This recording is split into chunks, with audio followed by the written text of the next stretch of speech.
So good morning, everyone. Let's start with the stimulus today. Let's go deep into where we are at this hour. And gotta say, I'm a little surprised that Nancy Pelosi and Democrats and the White House working right now on a stimulus plan. And folks, there is hope. I can't believe I'm saying this after the weekend of craziness that we had, the nomination of a new Supreme Court justice, Trump's tax returns, bombshell by the New York Times. And yes, in fact, there is hope that we could actually see a new stimulus plan. So Nancy Pelosi has been continuing negotiations right now with the White House. She's also been talking about how they could get to an agreement on a number. She says the negotiations she's having right now with Secretary Mnuchin are positive, and that she is confident they could actually come to some sort of agreement. Again, I apologize for the banging in the background here outside of our building if you're just tuning in now. Yes, I'm aware of it. Thank you. This guy wasn't here all morning, but he just decided to start right before my show. But hey, we got a new microphone too. I hope our new microphone sounds fantastic. We're dialing in all the audio today. Today was supposed to be a great day with new audio, and then a guy with a hammer shows up right outside my window. That's okay. That's how these things go. And that's how these stimulus negotiations have gone. Just when you take one step, two steps forward, you take three steps backward. That's how it goes. Anyway, here is Nancy Pelosi speaking to Jake Tapper about these ongoing stimulus negotiations, and she took umbrage, which is your word of the day.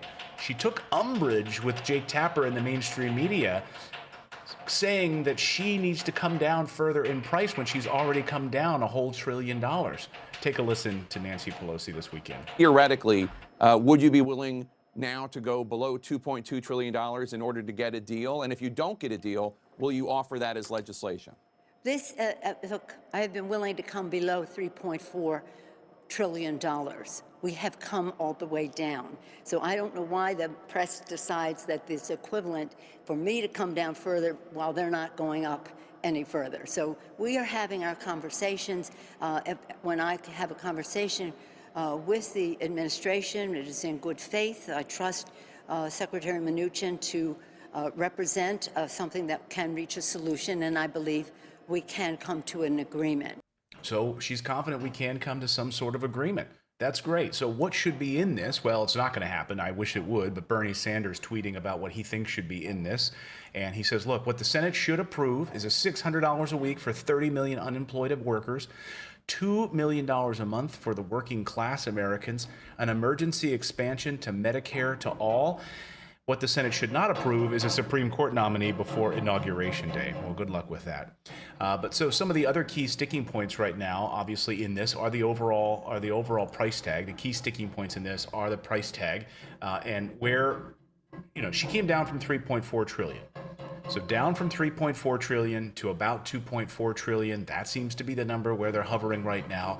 But according to Secretary Mnuchin and Mark Meadows, the White House chief of staff, Mnuchin signaled earlier this month that the administration would not approve a plan that was larger than 1.5 trillion. So it seems like we're still about $900 billion off right now, about $900 billion difference in these two plans. But we'll see. They're having these back and forth negotiations, and they're making progress. And the reason I say that this is positive, folks, and there's good news in this, is because you just need to look at Wall Street. They've been nervous about a second wave of coronavirus, but they've been hedging their bets, and they're actually, looks like they're counting on another round of stimulus to be approved. So again, what did I say last week?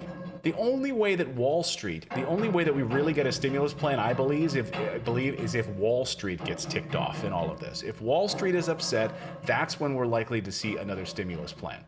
And right now, it looks like Wall Street has been cagey. They've been a little nervous, and they're watching and look at the 10-year Treasury this morning. It is up.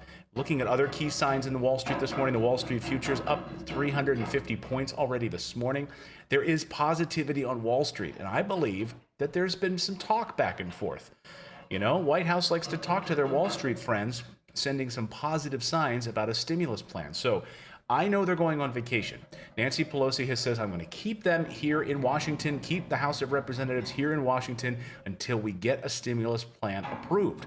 This is good news, because at the moment, there's a huge separation in our country between the haves and the have-nots. Bernie Sanders held a town hall last night, and I really loved what he said. He called attention to one of his viewers, one of the people who were in the town hall, talking about her family working incredibly hard and can't put food on the table, while Wall Street is just making billions of dollars. Listen to Bernie Sanders last night. I want everybody to remember, you are not living in a poor developing country. You are living in the wealthiest country in the history of the world. But you are living, as Hannah indicated, in a nation in which the people on top are doing phenomenally well. Phenomenally well. Never have they done better. More income and wealth inequality today than at any time in the modern history of this country. So I heard people in the chat saying, hey, what is that banging outside? What is that noise?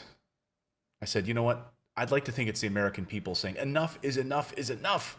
We want change. Unfortunately, it's just a painter who's been scraping paint off the outside of our building, and he decided to start right before the show started, and he's been chiseling and banging stuff.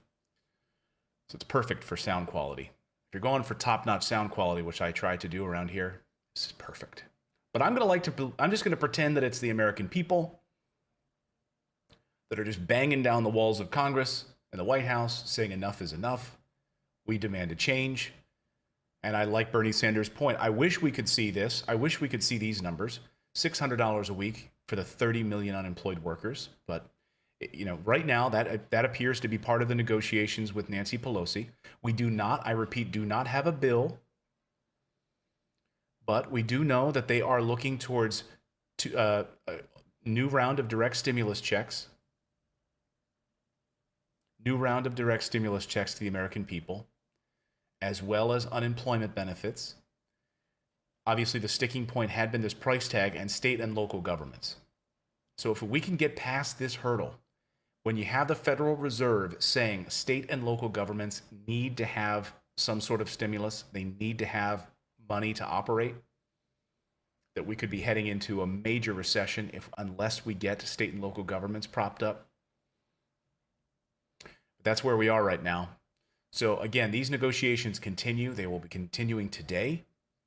And the hope is that in the next 24 to 48 hours, we could see a stimulus framework from Democrats and the White House that would get approval by Republicans in the Senate. Remember, Nancy Pelosi has said, I do not want to pass anything unless we know that it's going to pass in the Senate. We do not want to put out legislation unless we know that we don't want to waste time anymore. Finally, you don't want to waste time anymore. Good. So I know all eyes on Nancy Pelosi on this, but Mitch McConnell deserves a fair bout of blame for pressing pause all summer and kicking the can down the street till after Labor Day. And now we're up against an election and another recess as people have to go back and fight for re-election right now. So I place a lot of blame on Mitch McConnell for kicking this can down the street. Let me know your thoughts on this. Please smash that like button, subscribe. That is the very latest on the stimulus. I have positivity rolling through me today.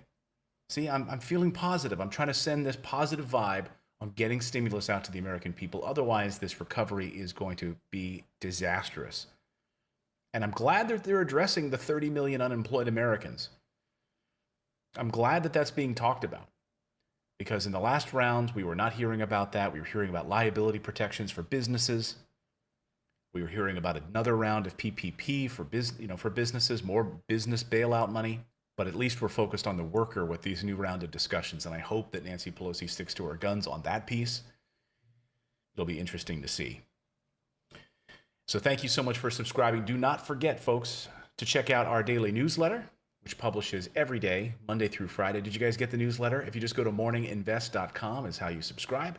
It's totally free, delivered right to your inbox first thing in the morning. We deep dive this morning. We talked about the tax returns. We talked about how grocery stores are stocking up in case of coronavirus and a second wave of coronavirus. We had a lot of great stories in the newsletter today. So please subscribe. And thank you so much for being a supporter of our channel.